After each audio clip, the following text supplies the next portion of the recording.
Mike, it's fantastic to see you. Welcome to Double Espresso with D. And you have your coffee there, which makes me very happy, much as I Yeah, really it's love great. coffee, as you know. What's your favorite coffee? Do you know what? I'm pretty basic when it comes to coffee. I kind of live by Nespresso. I have my Nespresso subscription. I actually really like the vanilla Nespresso. It's pretty good. I know. I can see your face dropping there as a coffee fan. Like, wait, vanilla Italian in a purist coffee? here. No, I love Well, I Nespresso, don't. right? I know. I don't put milk in my coffee if that wins me any points back. Yeah, Just to kind of claw definitely. that back, Definitely. And I love the subscription model, which is something that we look at in lots of businesses, right? So, Mike, listen, super excited to have you here today. it's really great to You be know, here. Thanks for having me. No, pleasure. And obviously, you and I go back a long way. So, I mean, at least 10 years. I can't Wow. imagine you Yeah. not being in my and our life at Centre for Entrepreneurs. So, when we started, what was then the New Entrepreneurs Foundation, you were one of the first on the first cohort. You believed in us, Yes. and you've been with us in different guises, but always very present ever since. And for that, we are eternally grateful, I have to say. Wow, thank you. So, Well, I mean, it's the thing with New Entrepreneurs Foundation and obviously now the Centre for Entrepreneurs. I always say that all roads lead to NEF and CFE because just it's one of those fantastic networks that when you're a part of, there's so many like-minded, energized people that just opportunities and fun and friendships and partners and all sorts comes out of it. So I'm not involved because I have to be. That's for sure. I'm involved because I absolutely love it, and what you built there is phenomenal. So no, the well, feeling's thank mutual. you. And you've really been a key and fundamental part of that.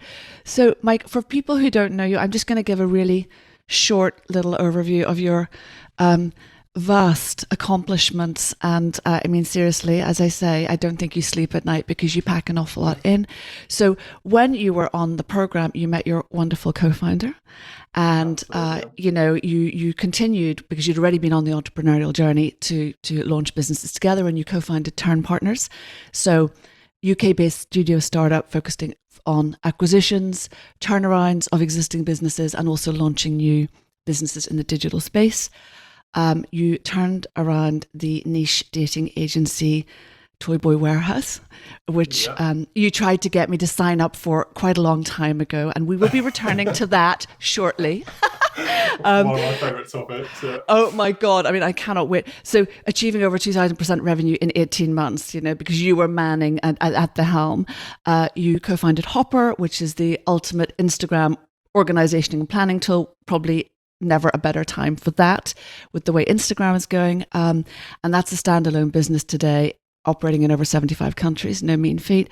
You've co-founded Waybook, which is a training and onboarding tool for businesses, which grew out from what I understand, the necessity that you saw with clients, with agencies that you were working with, and so forth. And also you at Turn Partners back emerging businesses through your investment portfolio. I'd love to hear about that as well. In addition, seriously, in addition to all of that, you speak and deliver training programs and workshops for entrepreneurs, for corporates globally. You are a co-founder of Enterprise Academy, which really looks at underdeveloped markets, Europe, Middle East, Africa, with a big focus on sub-Saharan Africa, and really giving an opportunity to others by designing programs for aspiring entrepreneurs, whether they aspire to have a business of 50,000 people or five. It's really supporting that community, which is incredible. And you are a teaching fellow in entrepreneurship at UCL. And you have won a number of awards. You have a Doctorate of Science from Aston University for your contribution to entrepreneurship and enterprise, and a British Empire Medal from the Queen, no less, for supporting young entrepreneurs in this country. So, question one, do you sleep? And where does the energy come from? Well, I don't know if I think we're done with this podcast. You've just covered it No, all there. no, we've That's just that's a great started. summary. Yes, I do sleep. I love my sleep. I think I think actually at the moment I must say it's probably the busiest I've ever been Right. and ever felt. So what I find actually is I really I get in flow quite quickly. So Right. I'm not very good at working for long periods of time. I work with some of our development team, and Mm. if I'm in the same room with them, they kind of hate me because I want to talk every 10 minutes or 20 minutes. But actually, I can work in short, sharp bursts. And I think that that's probably contributed to the ability to work across multiple things. Right. But of course, that comes with massive limitations of not being able to go super deep into certain things. But I must say one thing, and I can't take any credit for the design of this, but actually, in the last couple of years, there's been a real combination of the sort of work that I have done. So if you look at the work that I do at UCL and with Enterprise Academy, really that is just talking about what I've learned from entrepreneurship and bringing in a lot of my friends that run amazing businesses to actually create phenomenal training programs and training courses for budding entrepreneurs. So it's basically just talking about what you do. And then that is really fed by the experiences that I've had with intern partners. And where I'm spending most of my time at the moment is within Waybook, which is our latest, or most recently launched business. And essentially all that is just talking about scaling businesses and building tools to help scaling those businesses. So it's a lot of stuff, but there's a real central point around kind of creating efficiencies, adding value, and just kind of talking about the essence of entrepreneurship. Totally. And also, it's a, excuse the pun, but it's like an ecosystem, right? Because there's this coherence across everything you do. And Sure. that's the magic in a way, isn't it? Everything feeds off everything else. And I think also that real life experience, and I mean, God, you've had some and then more, that you can bring into, the workshops, to your university work and so forth. So Mike, you've been setting up businesses since you were a child, effectively, and you often say that you're unemployable because you've got ideas going mile a minute. You're very creative. You always want a challenge. You always have another question. Where did it all start for you? Question one. And question two, there's a lot of talk about what makes an entrepreneur, and sometimes you just want to have a lie down in a dark room because there's so many schools of thought. Well, you could distill them into two, effectively. One, you're born an entrepreneur. What does that mean with risk appetite and a certain mindset? Some very notable entrepreneurs believe that anyone can be an entrepreneur. And I also believe that today is like the best time ever in the world to be an entrepreneur for all sorts of reasons. Give me your views on where it started for you and that theme of being an entrepreneur intrinsically. Sure. So taking that first question, really, I've reflected on this quite a lot, particularly when you're in entrepreneurship education, you almost want to unpick what those drivers are. And I think for me, it was boredom initially. I kind of realised that when I was younger, I just never really wanted to be doing that one thing. I never really wanted to be kind of just focusing. Well, I kind of just got bored of everything that I was doing. And I think quite early on, I got into the sense of, or I understood what value adding was, or value creation. And this largely came through lots of conversations with my parents, to be honest with you, early on. I mean, they were always really encouraging of, taking things apart, both mentally and physically, and then kind of putting things back together in different ways. And I think I quickly realised that I wasn't good at art. I wasn't good at, building things. I wasn't good at a lot of stuff, but actually what I was good at really understanding people, really understanding kind of what people could want, and actually problem solving. Essentially, that was kind of my kind of raw skill set, if you like. So then actually how that transformed into entrepreneurship was just pairing the boredom and problem solving together. Just means that I just threw a lot of stuff at the wall. And I remember when I was 13, I wrote letters to lots of companies that I liked as a kid. So, crisp brands and sugar companies and stuff like that, and telling them that I had the most amazing idea for their next marketing campaign. And I didn't have any ideas. I just thought I'd see what came up. And then actually Silver Spoon Sugar got in touch and actually hosted a meeting with a marketing director and a few other people around a big board table and invited me in to hear my ideas. And how old were you at this point? I was 13. You were 13. and actually it was quite, Did you rock up in a suit? Formative. I definitely wore a suit. Yeah, I actually vividly remember it was kind of like some awful pinstripe suit that I can't remember where I must have got it from.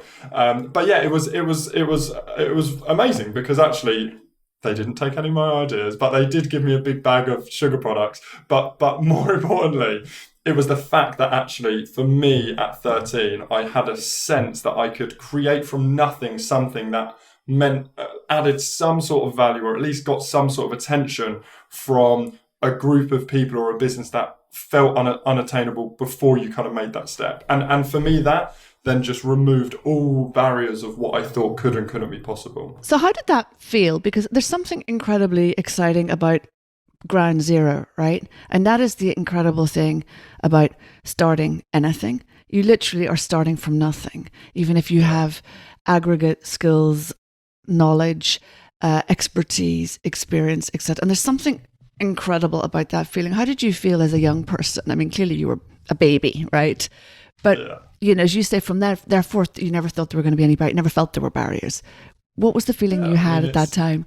Yeah, totally. I guess it's excitement, and I guess it's almost it's almost doing something that isn't necessarily expected or easily attainable. It's almost like a challenge, right? So, and I find it now, even in terms of it staying with me. We've launched Waybook about 1.5 years ago, and those early wins, and we're still very much in the early wins. They're the best because you're breaking new ground, right? So growing £1,000 in Waybook on an MRR basis compared to growing £10,000 in Hopper, for example, I'm more excited about the Waybook growth because actually it's just breaking that new ground. It's figuring out new ways of doing stuff. Yeah. It's kind of value. I always go back to value creation and value add. Both as a business to kind of customers or society or whatever, but also as an entrepreneur to those businesses. And that's really what motivates and kind of incentivizes me. So from that, what's your view on being an entrepreneur? Do you think anyone can really do it? Because as you and I know, it's not always a laugh. And, you know, you have to be able to laugh, actually. I mean, being able to have a good old, I mean, being Irish, we love having a laugh, right? But, you know, that has saved me so many times in difficult times because you know, you could be in a dire situation or climbing uphill, but your ability to laugh with the people around you, your business partners and so forth, just saves the day, you know, a bit of sense of humor. Do you think it's intrinsic in a human being to be able to do and be an entrepreneur, or do you think they're just those types that make it? Yeah, I think, look, if I look at the types of entrepreneurs that I admire, and a lot of these entrepreneurs, by the way, are not your classic Musk, Gates, you know, kind of radical, or not the kind of media entrepreneurs. They're actually the entrepreneurs that I've worked with through our development program. So these are kind of entrepreneurs in Sudan who have the worst sanctions against them, but are creating a lemon canning company or like a drone company or a snake venom farm, or, you know, these sorts of just pure hustle, like grind entrepreneurs. And actually, the more I travel and the more I work with entrepreneurs across the world, the more I feel like anyone can be an entrepreneur.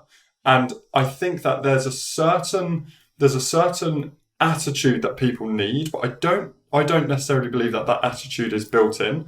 I think that attitude can arise based on certain circumstances and certain situations. So people need to want something. Now, that doesn't have to be money. They have to want enough.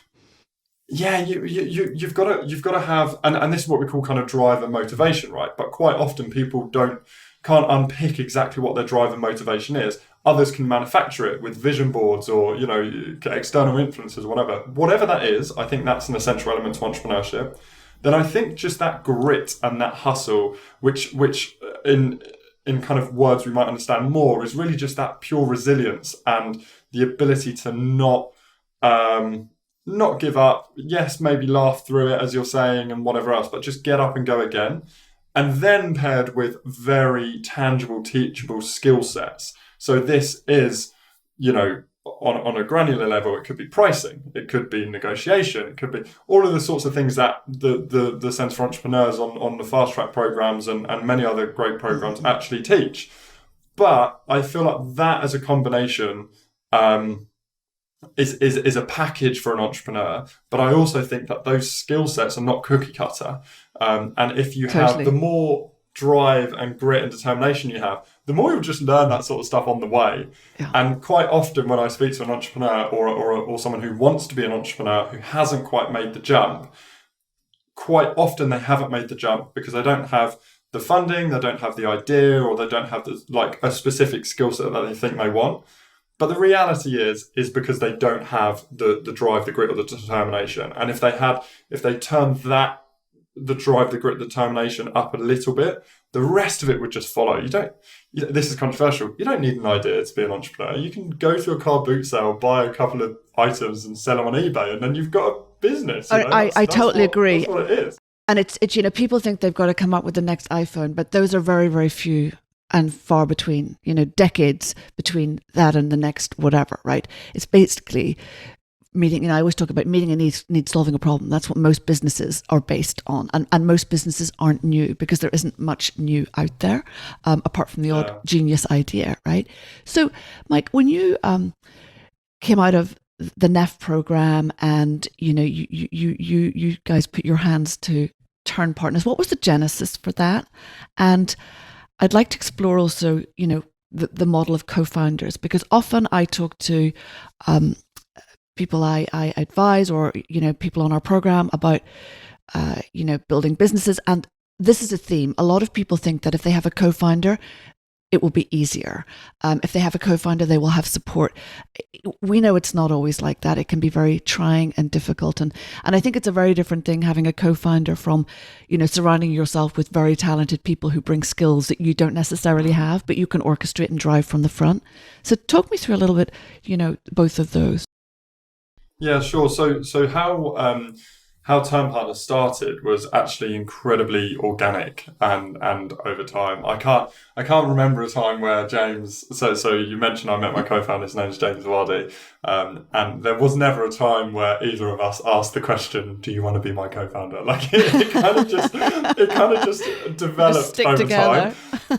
Yeah, we just started, and actually another credit. This is not an advert for the Centre for Entrepreneurs, but another massive credit of the program is throughout your time, together, you basically are just experimenting with a massive group of people, and you're naturally drawn to people that you complement better and work together better and things like that. Of course. So the actual genesis for Turn Partners was us almost in project mode, trying to find a project that we could both enjoy and sink our teeth into. We actually started working on subscription boxes. So when we left the program, we were actually doing a subscription box for fitness supplements. And we just kind of tested a few different ideas out. We actually launched that. It didn't work out, but we made a bit of money, interestingly enough, and it sort of worked. And then thank you. I was doing some consultancy work at the time, and I came across somebody who wanted some support with sorting out the commercial model for a business they were starting. But I realised she also had a dating business, which is Toyable Warehouse. And it was fantastic. It was such an incredible business, a real community behind it. But Julia, the founder and the owner at the time, just had lost a bit of interest in it. So I said to James, after I met Julia, I called James and I said, "We're going into dating. Like this is a fantastic idea, a fantastic opportunity." I loved it. Oh my God. It was so good. And actually because of that, we decided, as much as we love the business, it didn't match the kind of heights of the ambitions that we had for our kind of entrepreneurial career. So we agreed that what we'll do is we'll look at this as a project, and maybe we'll take on a few other projects. We'll do a few other things. So actually let's kind of consider it not as the business, but a business within a business. And then that's how Turn Partners was born. Partly because we didn't want to be branded the Toy Boys for the rest of our lives. And secondly, because we wanted to snowball with that. We wanted to see how far it could take us and what we could do. And yeah, so that's how it started. I mean, fantastic. And how that business, obviously, with you and James being involved, expanded, grew, revenues, went through the roof. What were the highs of that time and the lows? And also, what did you learn there that you've taken into very different businesses subsequently? Yeah. So, wow. I mean, when we first acquired that business, we acquired 90% of it, and as part of the acquisition, we'd guaranteed monthly money for the remaining 10% for Julia. That was part of the acquisition.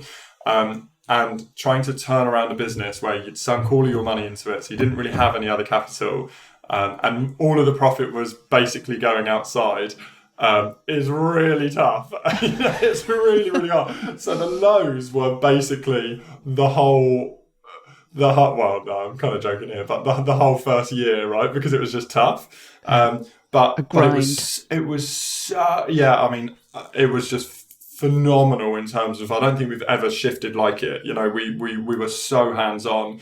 The highlights were also exactly the same time, because that was where all the excitement was. We had a few moments that really were quite stressful. We had to kind of cheap out on our dev a little bit.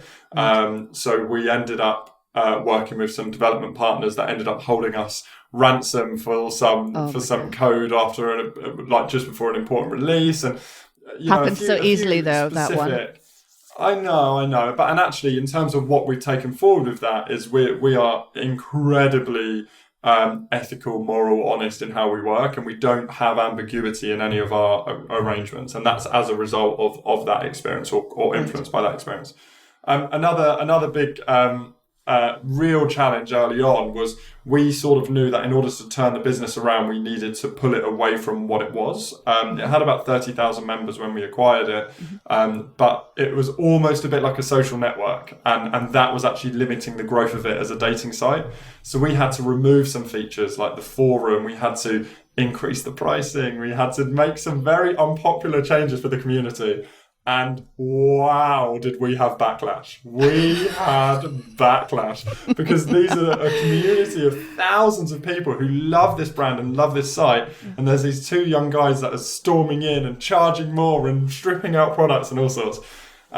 And actually, on that specific challenge, because we had the best intentions for the business and the community moving forward, we basically just bared all when this was a risk. So I remember writing a big blog explaining our actions, explaining when we've done it, saying what's how this is going to contribute moving forward. And at the very end of it, I said, look, I want to speak to everyone and anyone. And if you've got a problem, speak to me directly. And I put my personal mobile number on the end of this blog. Risky. And I mean, it got read thousands of times. Like, it really had a massive distribution. But 0 people called me. Absolutely nobody called me. And it simmered everything back down.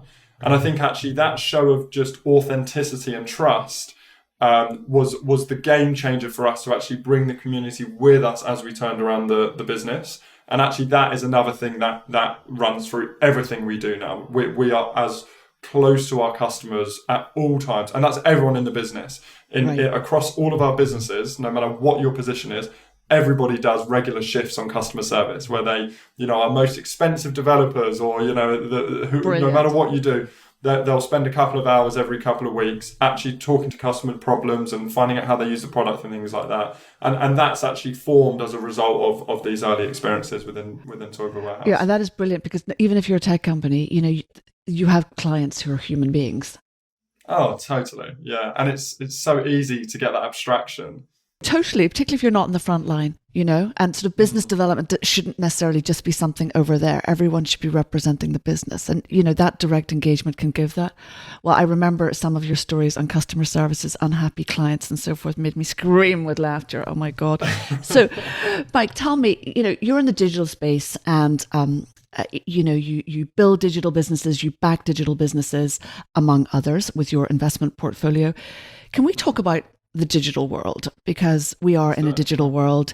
It is, more and more and more the direction of travel in a very deep sense. What is your advice to, one, consumers to keep up, and two, whatever they're a consumer of, but in this in the world that we're in, with all things digital, and two, with emerging businesses, often people aren't very clear which way to go, which direction, how to use digital platforms. What would you say to them? Yeah, interesting. I mean, I'm not sure if I have anything particularly insightful to either party. I think, but I think my kind of position on this is that if you think about great businesses, digital or not, it's actually the central point of product market fit, essentially, right? It's about where value is exchanged. And ultimately, whether we like it or not, or whether consumers like it or not, everything is digital now, because the efficiencies of digital just totally blow a lot of other mediums out of the water, and I'm talking in the broadest sense. Booking your COVID jab, it's easier to just go on the app and they can book millions of people in to knowing when your next bus time is coming or anything. So I feel like consumers are not scared of digital anymore in the broadest sense. And you only have to look at really like new generations. I have a nephew who's 5, and just seeing people of that age use technology and use digital, it just is mind blowing to think actually what the level of literacy and competency on a digital perspective will be. So from the consumer perspective, it's kind of happening and it's here. From a business perspective, I always kind of encourage businesses to essentially, from a value perspective, fish where the fish are, right? And I think if we're providing value, if people ultimately want things better, faster, cheaper, digital is essentially the way of providing that higher quality product and or service with a lower cost and a faster delivery time. So actually just unpicking what people want, and then any element of digital will enable them to achieve one or all of those things of being better, faster, and cheaper.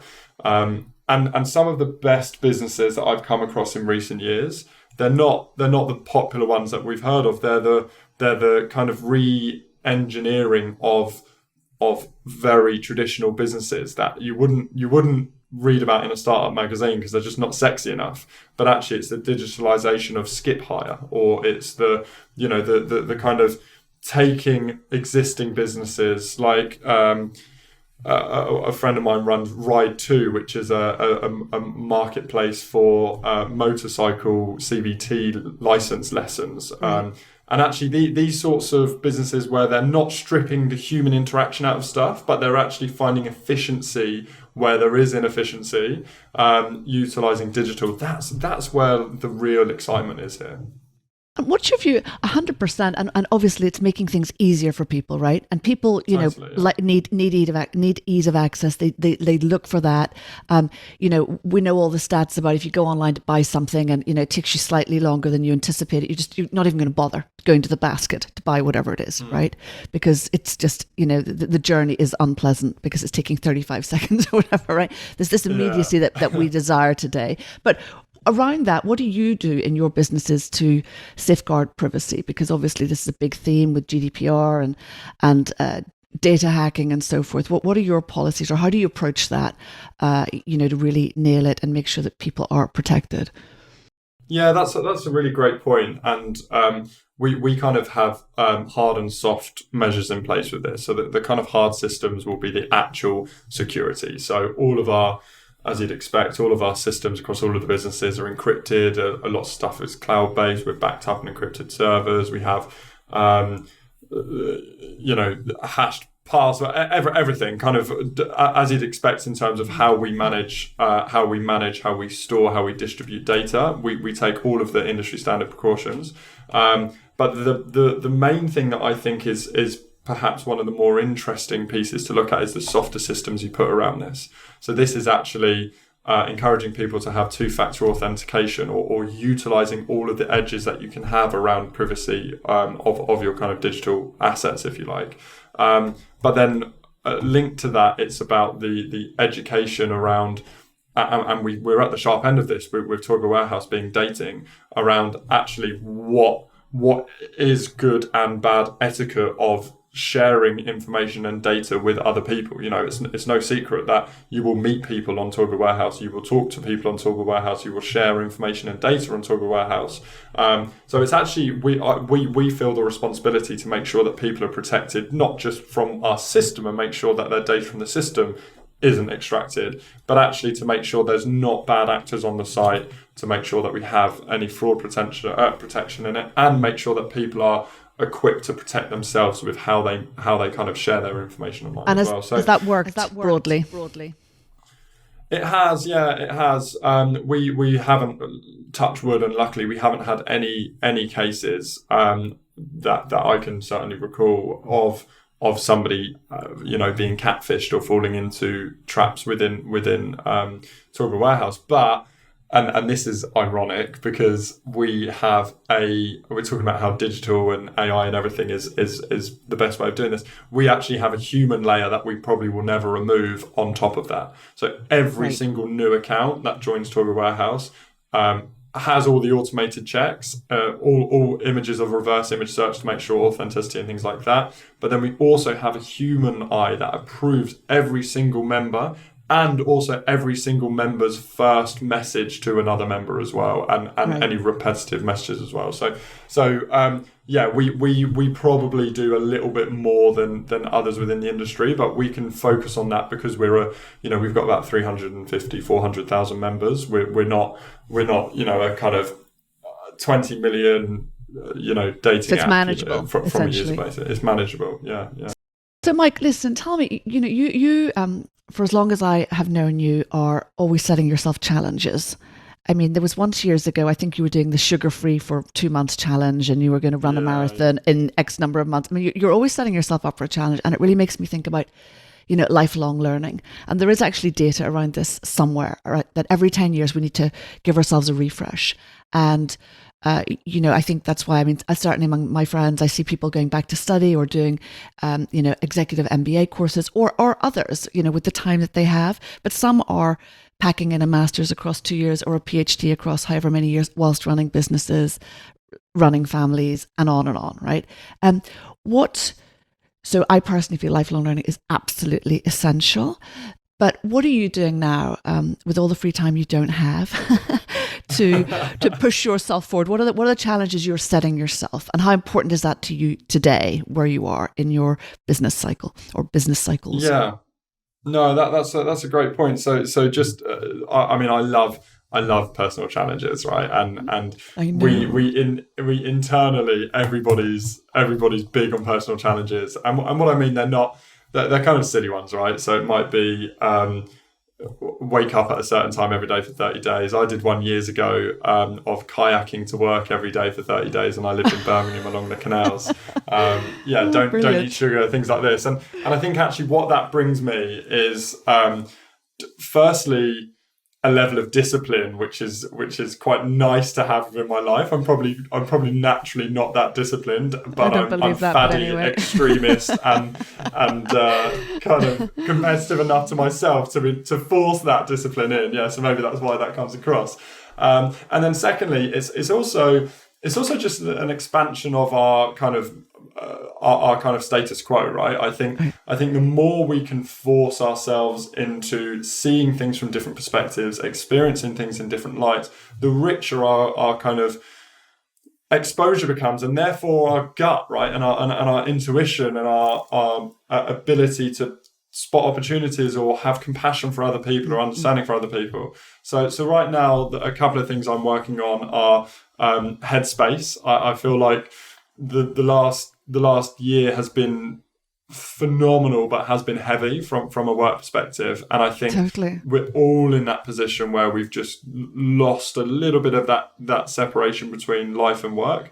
So I'm definitely focusing on that kind of meditative side and finding that headspace. And I'm not very good at the kind of standard sitting down meditation, and I know there's lots of different types, so I'm actually exploring lots of different ways of finding that headspace, and then also I'm focusing on exercise at the moment, and that's largely because I've just totally gone off the boil in lockdown, and I'm getting married in a couple of months, so I know you better look sharp, okay? I know, absolutely. So these are kind of your obvious, exactly, yeah. These are kind of your classic obvious challenges, but the purpose behind them is that continued focus on experiencing or doing something new, and almost like changing my routine. And actually, I'm as faddy as they come. So even at home, I have to have a need to change a routine, and I drive my partner nuts because we actually change bedrooms every month. Can you believe that? So every month we switch bedrooms just so actually just so we're not I don't feel like we're in a routine, and I kind of have that feeling of momentum that then runs through everything. So little things like that kind of keep me on my toes in a very easy, controllable way, but then that actually follows through with everything else. So, well, we like habits, right? The mind likes habits. So shaking things up uses other muscles in some respects, right? totally, I do think, totally. and that could be in terms of what you do or how you confront things. I think sometimes, because some of us are accommodators, or some people give more, or some people, it's being aware of those personal traits as well, which come into everything in life, not just your family life and with your, so true. closest, but into business and how you operate in business and how you manage yourself, right? Absolutely, and I think one thing for me that I've kind of explored upon reflection, and with a mentor of mine called Dave McLean, who's a phenomenal business guy in Birmingham, and he's phenomenal, yes, because he runs amazing businesses, but actually how he pumps his energy and resources back into the business community is just unparalleled. But actually, one thing that he kind of taught me, and I think is the same with me, is we're very familiar with this concept of a comfort zone, and if you expand your comfort zone, you can go too far and you end up in kind of a panic zone, right? But then in between there's this learning zone, and quite often we stretch ourselves out of our comfort zone and we sit in this learning zone. And if you push it too far, then you end up in your panic zone. And as soon as you hit that, everybody just pings back into their comfort zone, and it's very hard to leave again and stretch back into that learning zone. Yeah, because you feel exposed. It's fear of failure, right? It's fear of failure. It's kind of fear of the unknown. I mean, it's all sorts, and you're just out of your depth and not feeling like you're in control. And I think everybody has a natural position that's comfortable. Some people want to stay in their comfort zone, and that's amazing. Some people just need to be in their panic zone and constantly extending what that panic zone is for them. And I think for me, my kind of natural position is on the very edge of that learning zone, just before panic. But actually, I want to try and stay there as consistently as I can. And ways of doing that are these kind of monthly challenges to make sure I'm always doing something different, even Keeping if it up, my right? working day to day. Yeah, exactly. And then it's the that's velocity. Totally, yeah. It's momentum, right? So actually, the more my favourite saying, and if you speak to anyone in the businesses, I'm sure they're bored of me saying this, but the more, the less, the less. Oh God, I love that one. I'm going to remember that one. Honestly, and it applies to everything. So I totally agree, and I also think it's just doing, right? This is a theme I've been thinking about. Well, thank gosh, I'm contradicting myself, but I've been reflecting a lot, on doing versus thinking, and this is a theme that comes up for all of us, like just get out and do stuff. Instead of saying, I'm thinking of doing this, or I was about to set up, or I nearly, no, just do it and get on with it. yeah, So, Mike, totally. a couple of things before we wrap. What, if you think of the year that's been, kids coming out of school after their A-levels or equivalent, young people coming out of university, probably even, only had maybe a year and a half actually in university over their 3 or 4 year course. What would you say to them? What are your words to those people? I mean, it's interesting. I've had these conversations with my students that have left university this year, right? So I've had this conversation not from an abstract perspective, but actually understanding people in these positions. And I think the general overwhelming sentiment which I get from people is that there is a bit of fear around unknown at the moment. And I think that if you're interested in entrepreneurship, and if you're interested in startups, then the thing that is just obvious is that entrepreneurship is all about ambiguity. Creating a business, Eric Ries said it, is around, it's a human institution designed to create products or services out of conditions of extreme uncertainty. And that uncertainty is the one constant within enterprise and entrepreneurship.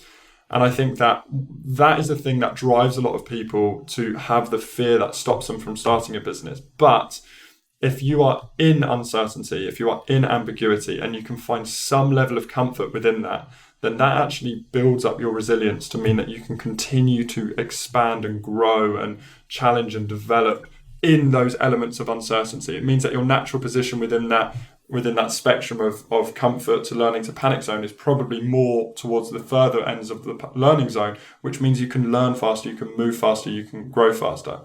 And I think going back to the advice of these people, to students or people coming out, without a doubt, leaving university or leaving school is the time where you have less to lose. You have more time to recover anything you might lose. Oh, it's so true. It's so true. You're so resilient. You're so you have more of an idea about what the future will be compared to anybody else at any other age, because you're gonna, you've been born into a closest fragment of the future than what anyone else has been. So I would say, like, approach the uncertainty and embrace the uncertainty. And our lives for, somebody who's 25, even 30 or 20, entering into adulthood now, our lives are going to be very different from the lives of people before. So actually, if we accept that uncertainty is a constant, we accept that challenge of finding out what we want and how we want to do that, whether that be a career or whether that be a business or whether that be a lifestyle business, a scalable business, whatever else. If we lean into that resilience that you'll build now and those kind of building blocks that you'll build now will just serve you so well forever. And so my kind of concept with that is, it is scary, you're right, but actually, if we can take small steps to get comfortable with that as soon as we possibly can, then the cliche is, but it's true, like, the world is your oyster. Like, you can literally do whatever. It's brilliant what you said, and it's so inspiring, and you're totally right. Mike, what has been the best piece of advice you've ever been given? I think it's just about persistence being everything, and this is from my uncle Mick. And I think early on, when I was sort of kind of involved in business, and I was he once had 300 tons of ironmongery that he kind of let me try and sell it to people. And obviously, I was 16 at the time. I got pushed back and kicked back. No one wanted to take me seriously. And he said, like with everything, sales is about persistence. Like, everything is about persistence. Yeah, persistent action, I call it. Yeah. Yeah. Okay. Yeah. Exactly. Persistent action. And it's not just about blind persistence. It's about being persistent, being aware, being resilient to whatever comes, and just keep on going. And I think that works across everything. And I think linking back to, as you were sort of alluding to, in terms of the thing that we've become most familiar with within digital, is that we want everything now, right? We kind of don't accept delayed gratification anymore. We don't want to wait 35 seconds for a checkout. But actually, we can't let that transfer into everything else that we're doing. Persistence is key across a lot of things, particularly within entrepreneurship. I have one final question for you. It's been so brilliant to see you today. Seriously, we could talk all day. If you could have coffee with anyone, past or present, who would that be? I do not have a smart answer for this, and this is definitely what I'm going to have to reflect on. Don't hold back. Of course, it would be you, Dee, and I feel like I've had that this morning. I mean, obvious, most important response. I've won. No, I think if definitely. if I was to have coffee with anyone, I think I'd be really fascinated to have coffee with somebody who's been like a really controversial leader in time gone by. And I think the reason why I would err towards someone who's controversial is because I feel like there's certain motivations that people have in controversy that actually drive them or they stick to, that actually aren't always obvious to everybody else. So this might be controversial political leaders, or it might be controversial business leaders, but I feel like I've got a lot to learn from that by understanding the human element of it. So if you had to pull a name out, is there one that comes to mind, or no? I mean, the obvious one might be Jobs, but I hate saying that. And I hate that because it's so cliche. But I feel like the persistence that he had in difficult times was kind of is inspiring. That's part of the reason why his whole story is inspiring. Another one that actually would be really interesting is Disney. And I feel like Disney is a really interesting figure because he had this vision that actually he was so focused on that vision to the detriment of a lot of other stuff. And I think I'm inspired by people that are kind of really focused. I kind of love spending time with people that really love something. That could be cooking, or it could be business, or it could be something else. But I get energy from that. It's about a passion. And I think, as we wrap, I mean, you are someone who's filled with passion. Everything you do, you give it everything you've got, and you find the humor in it, and you find a way forward. And that is, those are huge qualities that you possess in spades. And Mike, it's been fantastic to see you today, to have this time together, and to hear more from you. And I'm super excited for the next few years. What's going to happen next in the world of Mike Bandar. So thank you so much, and see you very soon. Thanks for the time, Dee. Really great to see you. Thanks for listening to this episode of Double Espresso with Dee, with me, Dee Sterling. If you enjoyed it, I'd love you to review and subscribe to the podcast so we can share these amazing stories with others. I'd also love to connect with you, so feel free to contact me via Instagram DM at @DoubleEspresso. Until the next time, au revoir.